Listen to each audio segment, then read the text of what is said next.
Well, let's get to the matter of the day, everyone. President Muhammadu Buhari has begun a second term in office effectively, and so much is expected of him.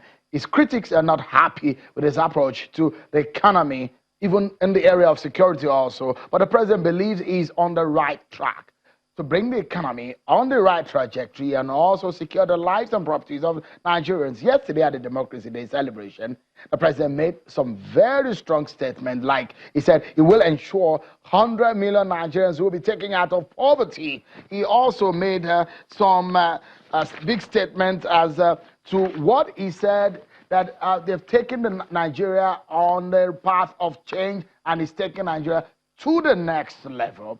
You are Nigerians. I'm just one voice here. But all of you were watching, wherever you may be watching, millions of you, what do you think? Do you think the president is on the right track? Do you think that the president has a capacity to take Nigeria to the next level that the party has promised? Tonight, we shall be dissecting the plans and the capacity of the Buhari government to meet the expectations of Nigerians. And also, some of the things that the president said on Democracy Day, did he impress you as a citizen?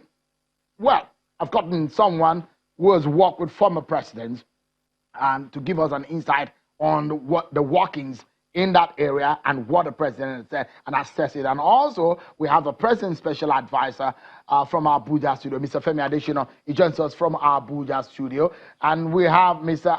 Osuntokun, a former presidential advisor in our Lagos studio. Thank you so much, gentlemen, for coming tonight on the program. Mr. Adesina is laughing. But let me quickly get this clarity from you. A few, unlike what we used to see, a few of former leaders and some eminent Nigerians were absent at the Democracy Day celebration yesterday. Is there any major reason, without having to mention the names of some of the people who were absent? Obviously, you know that most of the past presidents were not there.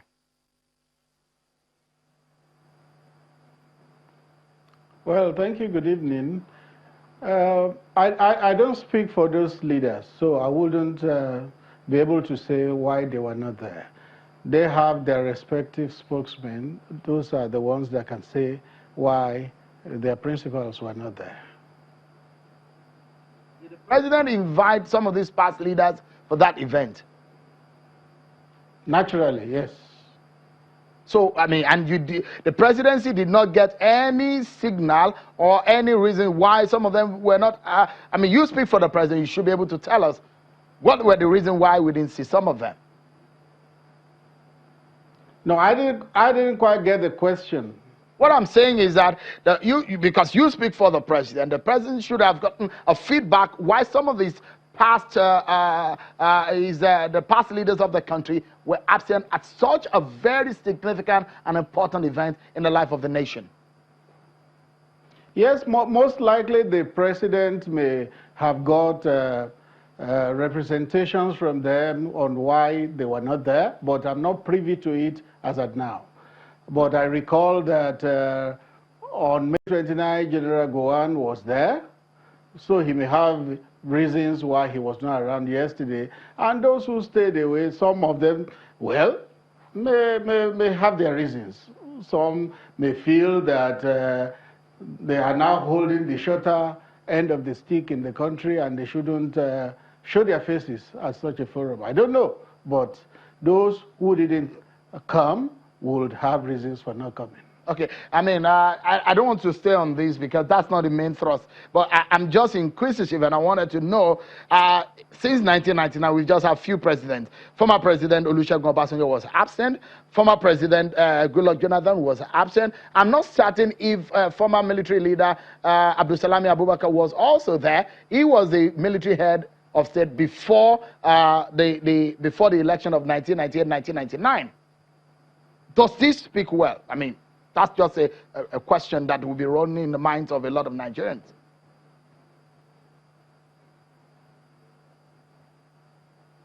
It seems he didn't get that. Was that question for me? Yes, but let's move on because that's not a... Does it speak well? Yeah. Oh, no, I wouldn't be able to say. I wouldn't. They still are the ones that can answer that question. They or their spokesman will have to tell you why they were not there. I wouldn't be able to answer that question. We've tried to break down the highlights of what the president said yesterday, which a lot of people, we didn't hear the president speak on May 29. Now we've heard him speak. As much as he spoke to some policy direction of his government. Some of the highlights you will see on your screen in a while, in security, economy, infrastructure, and a whole lot of that. Mr. Osuntokun, what do you make of what happened yesterday? You've worked with past president. So how would you assess the democracy there, what the president said, and what it stands for, how it stands to Nigerians? Well, you know, most of what he said were just platitudes, you know, the things that you expect, general themes, you know, that anybody will want to talk about. But there's also the case that, look, there's a Yoruba proverb that says that if you spend 10 years threatening to get mad, how many years will you have to demonstrate that madness? Now, the government has been in power for over 4 years, and it was more or less talking as if it was just being introduced to Nigerians. Many of the things that were said, that they were evidentially things that you could not see, you cannot reconcile with reality. And those things, the only thing that he said that was of really significance was about the commemoration of June 12 as Democracy Day, and choosing that day, you know, as to begin maybe a new fashion of giving your speech when you are elected. I don't know whether the next president will follow that precedent. But much of what he said really were not, you see, right now, many of the inadequacies or shortcomings of government, they tend to be remote, you know, from members of the elite. Now we are now feeling it. I, as a person, I'm a bit, you know, maybe privileged, so maybe I've not been hungry. I won't go hungry easily or whatever. But now, you know, I like going home in Ekiti. For the past several months, I have to think twice.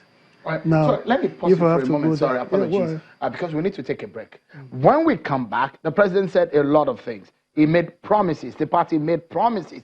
What will the next level look like? Mr. Femi Adesina is here to defend the president. Mr. Akin Osuntokun is here to give us the benefit of his experience and assess what we're going to face in the next 4 years.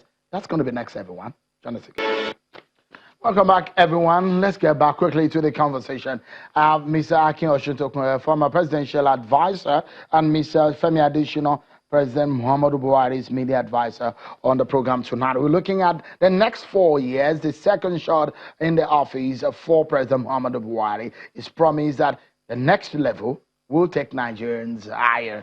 Let's get back to the conversation. I stopped you briefly there. And Mr. Akin Osuntokun, if you're saying that there were no significant things that the president said, and you were saying that there are no real things that the president said that Nigerians can feel, but I mean, if you look at it, part of what the president said in terms of economy, he said, we have witnessed 8 quarters of positive growth in the economy, and our GDP is expected to grow by 2.7% this year. Is that not real? He said, this government will not tolerate actions by any individual or groups of individuals who seek to attack our way of life. He did also say that in my first term, I'm quoting the president, we put Nigeria back on its feet. We are working again despite a difficult environment in oil on which we depend too much for our export. We encountered huge resistance from vested interests who do not change.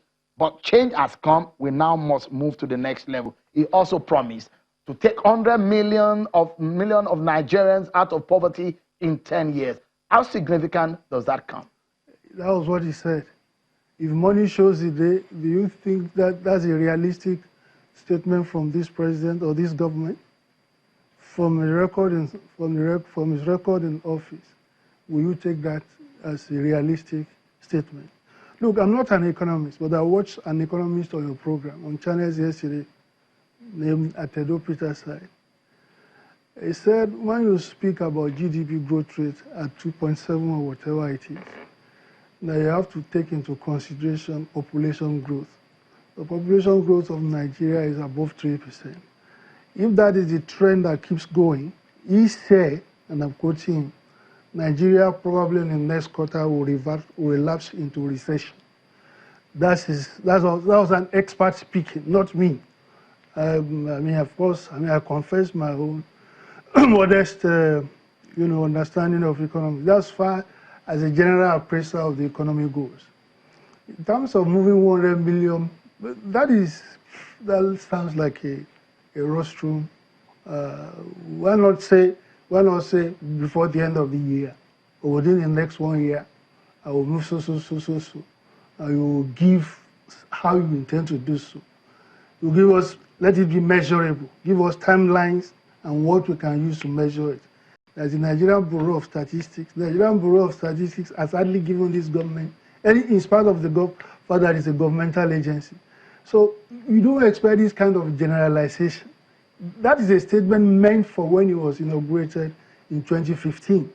That's when you say things like in a long-term projection, not when you have a record where we are in an emergency situation as far as the economy of Nigeria is concerned.